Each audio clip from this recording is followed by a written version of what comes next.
चाट जला ललिया के जैसे दूध वाला छलिया के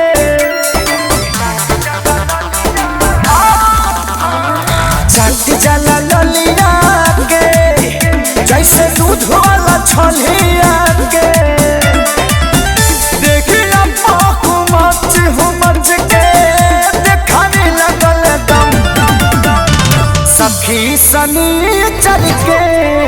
अफरनी चरब तुरले पलम सखी सनी चल के अफरनी चरब तुरले पलम।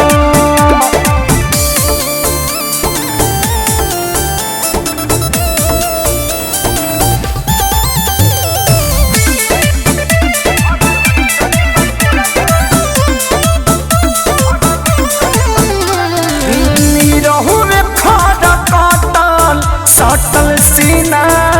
से हमारा बॉडी से कबड्डी खेले बंद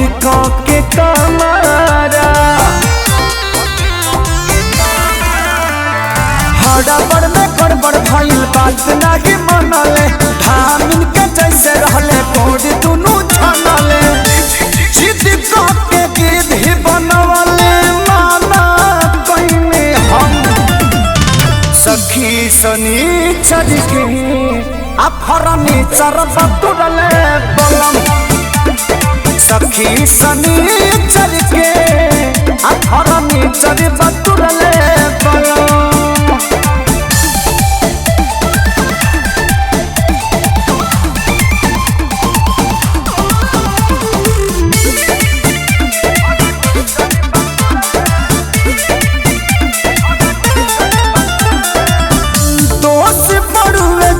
के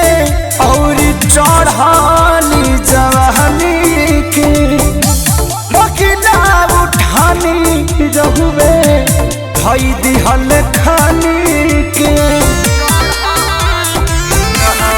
हाँ हाँ ना जाके चलत सजाने दिहल डाल हो ना कि सुधा डाले की विशाल हो खेसारी पीरी अंशु फोड़ले से सखी सनी चल के अफरनी चरब तुरले पलम सखी सनी चल के अफरनी चरब तुरले पलम।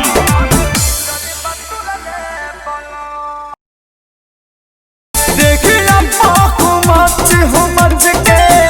देखाने लगल दम सखी सनी चल के अफरनी चरब तुरले पलम।